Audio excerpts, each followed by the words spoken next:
Well, it wasn't a little boat. It was a big research boat. But, I mean, the back deck of it's low enough.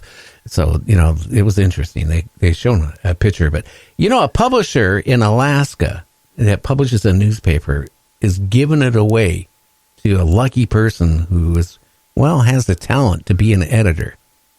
So if you want to relocate to a town with a small population and actually even oversee the population of that small town, you can get a hold of this publisher. And who knows, you could be writing and, reporting and publishing your own newspaper. I wonder what the population is. It doesn't say. It says small community. Hey, maybe it's only a couple hundred people, but hey, it's a hobby, I guess. Yeah, it's kind of a sign of the times between newspapers and the mailing system. They're almost going to be obsolete here one of these days, I think.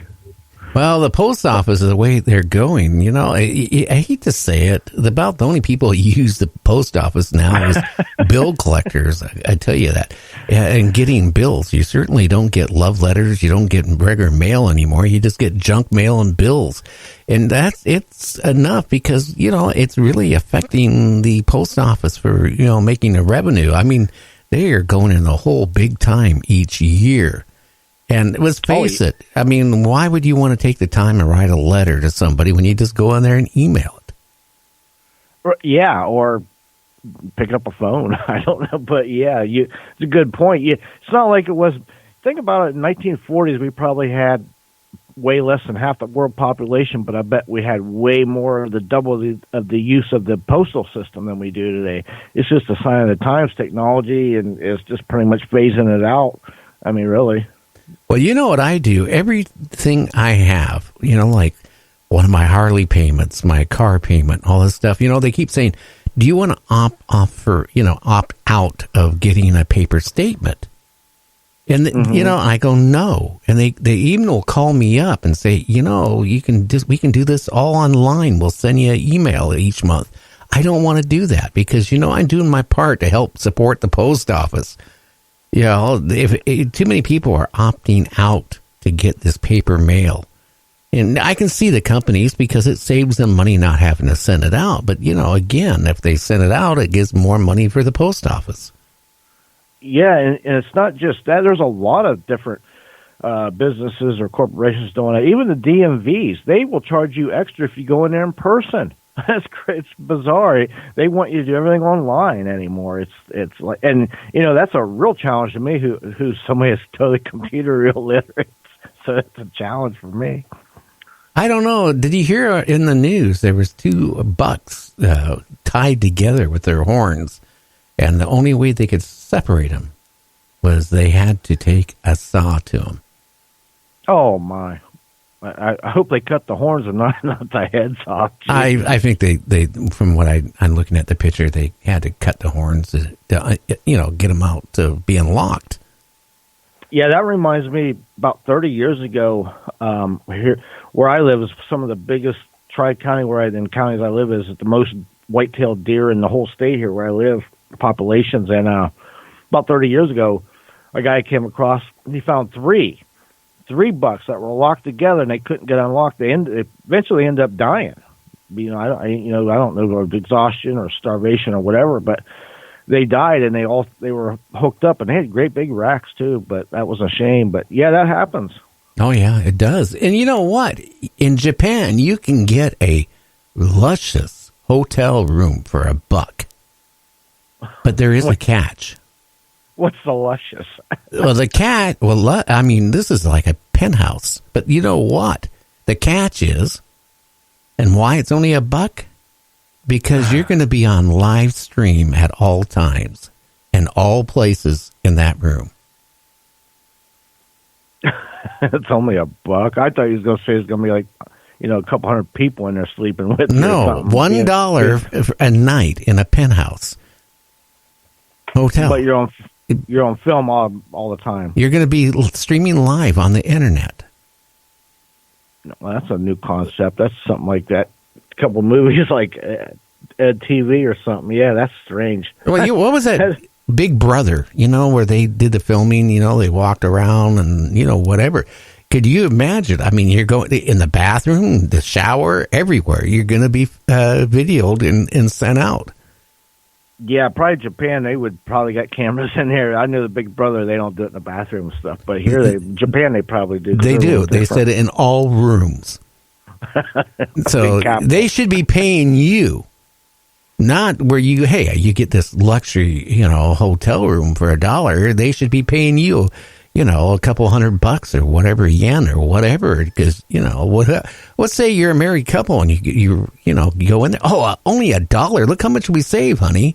Not realizing everything they do in that room is going to be going over to the world to watch. Yeah, next thing you know, you're going to be an international YouTube star somewhere. Yeah. Unbeknownst to you. Hey, did you know Kathy had a scar there? No, anyway, yeah, that's the bad part of it. Or the husband says, honey, smile, and remember, hit the like and subscribe button. Oh, yeah. And again in Florida, a guy gets in his car. He's driving on the road, and then all of a sudden, coming over his seat, over his shoulder, is a large python. I am telling you, don't I talk about this every other day? Florida and them pythons, they're regular species down there, evasive, and pythons can get up in the car so easy. But just think about that. Imagine driving down the road there, Gary, and you got a python that's creeping up around your neck. If you spot it, you probably get scared and end up wrecking if it didn't get a hold of you. Well, how many people, honestly, if I'm driving and concentrate on driving, and all of a sudden there's some slimy snake is going over my shoulder, it's huge. You know what's going to happen. Either I'm going to slam the brakes on, there's going to be a pile up on the road that way, or I'm going to drive off the road and boom, the car catches on fire and I'm gone. And here's the thing about those pythons, especially, if it's 10, 15-foot python or bigger, they're going to bite you right in the neck, and you can't get that off. And once it bites you, it's going to wrap around your head and neck, and you're a goner. You pretty much can't get that off unless you got somebody to help you. I mean, really. Unfortunately, that's the truth.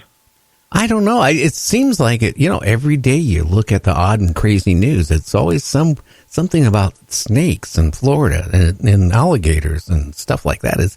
It's crazy. I would never move there. You go there to retire. Who would want to go there if you came and put your foot in the canal because you're worried about, somebody taking it off? You go, out in your backyard, you could have a python there. It decides, oh, you look tasty. This is like, it was a story about, 2-3 months ago. A guy and his wife were always feeding their python, mice and rats.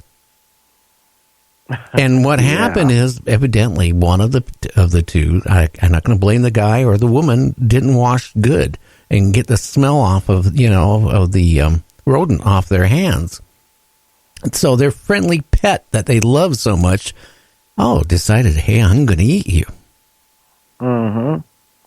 Because it smelled like a rodent. So right, and again, their teeth are faced backwards. So when they bite you, they're almost pretty much impossible to get off. I mean, you really got to pry and push in a certain way to get them out of you because they hook into you. And there's hundreds of them. It's not like there's 2 or 3. And they can get deep, especially the bigger the snake, the bigger the teeth. So they're no joke. No, they're not. And that's what you got to watch out for. So, I don't know. I like it where I'm at. The only thing I have to worry about is spiders. Yeah, there's a bunch of those here too, and they even rattlesnake was seen here, and they're not even native here, but I guess they are now. But yeah, them daggone snakes. I climbed down a high wall one time, got clear at the bottom. There was a copperhead snake sitting there ready to bite me, so I had to climb all the way back up this high wall. It's so frustrating. But Florida's got all them, the people's pets. They come up missing. You got to be careful with your little kids playing out in the yard now. Oh yeah. Well, that's why, again, I like where I'm at. I don't have to worry about that stuff. Just, maybe wake up with a big spider bite in your face, swollen up for a week or 2. But that's better than, the other way, I guess. It's better going to a restaurant and having a bad experience. Yeah, like what was it yesterday where a guy, went into a restaurant, sat down on the commode, and a python decided about the same time to come out of the sewer and come up through the toilet. Yeah, well, you know what? Something was dangling, and the snake saw it and went for it. Yeah, and that was in Florida, too. I mean, there's so many reports of these angry pythons, attacking or biting people. It's, ugh. But that would be awful. I got to tell you, I would be scarred for life, not just physically, but mentally, if that happened to me. Yeah, and you'd be talking a higher pitch, too, wouldn't you?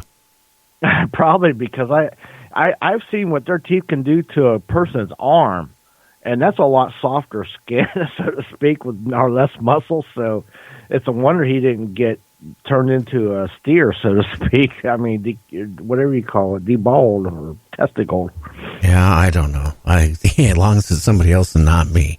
Ugh. But you know what? I was reading on the news yesterday that Florida really has a major problem when you get out towards the Glades, even in some of the cities around there, of pythons. They're everywhere, huge. And we're not talking little ones, and they got a bounty on them. So, I mean, I bet you if you had property there and if you walked around, you're going to see these things. It's funny how they just keep tripling and tripling, and one becomes 10, becomes 20, and it just keeps growing. Yeah, well, within the last 10 years, they've had such a rash of hurricanes, and that has released a bunch of them from people that owned them, or from the zoos and private collectors and these other places. Plus, people, they get tired of them; they just throw them out in the wild. And here we go, over a few years of that, and now you've got several generations that are breeding. You've got breeding stock out there. You can go down them roads at night. That's how they catch them mostly. They go because they go on the roads. They come and see them crossing the roads or along the road. And yeah, they want you to pretty much kill them or do whatever, because it's a nuisance. It's an invasive species. Oh yeah, and the problem is it's just going to keep getting worse and worse. But maybe we don't have to worry about it because of that global warming. It's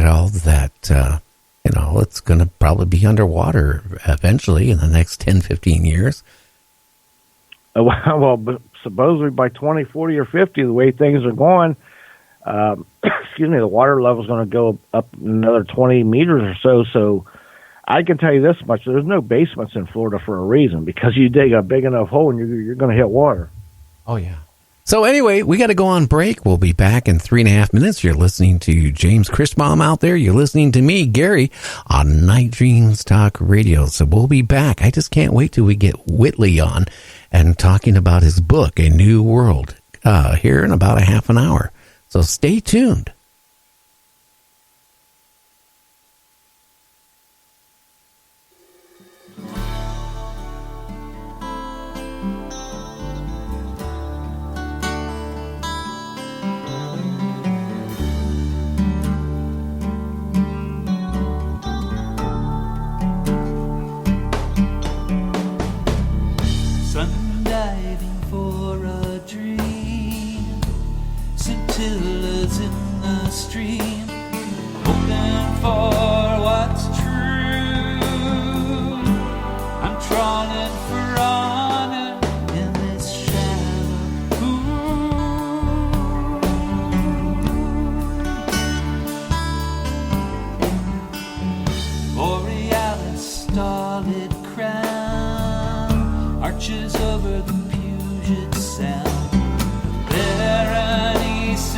Hair, treats her